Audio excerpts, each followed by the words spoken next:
क्या आपको health insurance मिल गया है हेल्थ इश्यूज होने के बावजूद? तो देन यू आर लकी।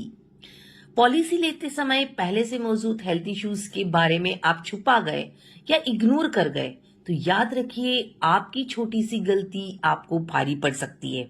पूरे परिवार का कवर रिजेक्ट हो सकता है और यह इंश्योर्ड पर्सन और हेल्थ इंश्योरेंस कंपनियों के बीच विवाद के सबसे बड़े आम कारणों में से एक है।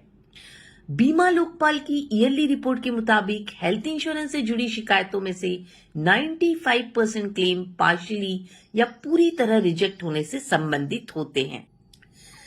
नमस्कार, मैं हूं ऋषिभा अरुंदेकर, फाउंडर ऑफ अरुंदेकर्स वेल्थ मैनेजमेंट। मेरा मिशन है हर परिवार का हेल्थ इंश्योरेंस और लाइफ इंश्योरेंस पॉलिसी का रिव्यू करना, ताकि आपको मिले सही कवरेज, सही प्रीमियम और बिना किसी कंफ्यूजन के फाइनेंशियल सिक्योरिटी। आपने पॉलिसी ली तो है, लेकिन क्या वो आज के नीड्स के हिसाब से सही है, काफी है? मुझसे जुड़े और अपनी पॉलिसी का एक रिव्यू जरूर करवाएं। यदि आप बीमारी का खुलासा करना भूल गए तो क्या कर सकते हैं, जानिए। देखिए, 15 to 30 डेज का आपको एक फ्री लुक पीरियड मिलता है। इस फ्री लुक पीरियड में आप बता सकते हैं, मेल कर सकते हैं उस कंपनी को।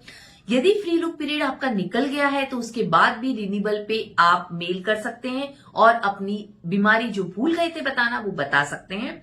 उसके बाद अंडर राइटिंग के बाद ये डिपेंड करेगा कि आपकी पॉलिसी एज इट इज रहेगी या उसमें लोड लग जाएगा, आपका प्रीमियम बढ़ जाएगा, या हो सकता है पॉलिसी रद्द भी हो जाए। यदि कैंसिल हो जाती है तो आप दूसरी कंपनी में अप्लाई कर सकते हैं विद उस बीमारी को जो आपने पहली कंपनी में नहीं बताया था, तो मिलने की संभावना हो सकती है। इंश्योरेंस रेगुलेटरी इल्डा के अनुसार यदि आपने हेल्थ इंश्योरेंस लिया है और 60 मंथ्स तक किसी कंपनी से कंटिन्यू रखा है तो आपके चांसेस बहुत कम हो जाते हैं कि आपका कंपनी क्लेम रिजेक्ट कर दे, जब तक कोई फ्रॉड साबित नहीं हो जाता। लेकिन इसका मतलब ये नहीं है कि आप बीमारी छुपा दें, क्योंकि आपको नहीं पता 60 मंथ्स के पहले यदि क्लेम आता है तो फिर क्या होगा। अधूरी जानकारी की वजह से क्लेम ना मिलने पर क्या करें? अधूरी जानकारी की वजह से, हॉस्पिटल की गलती की वजह से या आपकी कंपनी की गलती की वजह से आपका क्लेम सेटल नहीं हुआ है तो आपको जरूर आपका क्लेम सेटल होगा। इसके लिए आपको फिर से आपको रीओपन करना पड़ेगा केस, और इसके लिए क्या करना होगा चलिए देखते हैं। फर्स्ट, आपको अपने सारे ओरिजिनल पेपर्स डे 1 से जब आप हॉस्पिटलाइज हुए हैं एज वेल एज जब आपकी डिस्चार्ज हुआ है, दैट मीन्स डिस्चार्ज समरी, उसके साथ ही आपके सारे टेस्ट पेपर्स, आपके मेडिकल बिल्स जिसमें आपकी दवाइयों के खर्चे, अदर टेस्ट, सारी चीजों का एक आप ओरिजिनल पेपर्स की फाइल बना के आप उस कंपनी में, जिस कंपनी में आपका मेडिक्लेम है, उस कंपनी में ये फाइल आपको देनी होगी, ओरिजिनल पेपर्स आपको देने होंगे और आप उसका एक स्कैन करके या फोटोकॉपी आपके पास होनी चाहिए। देन जब आप पेपर्स देते हैं उसके बाद अंडर राइटिंग फिर से उन्हें चेक करता है और यदि कोई गलती उन्हें पकड़ में आती है जो उनकी गलती है या हॉस्पिटल की गलती है तो डेफिनेटली आपको क्लेम सेटल हो जाएगा।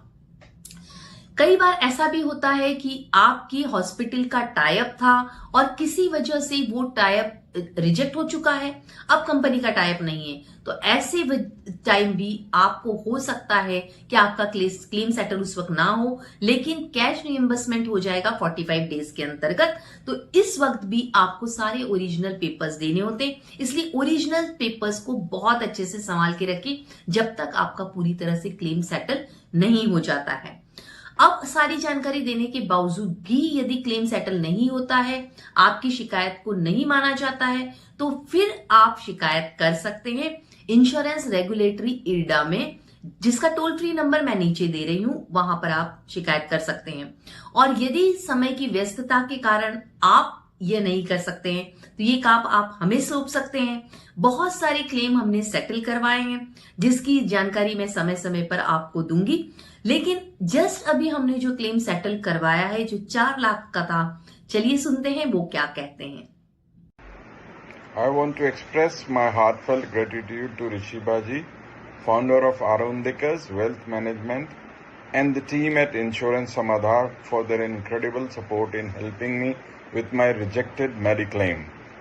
Their expertise and guidance made all the difference, and thanks to them, I was finally able to recover my money. Truly grateful. Newton Singh, Ghaziabad. Thanks.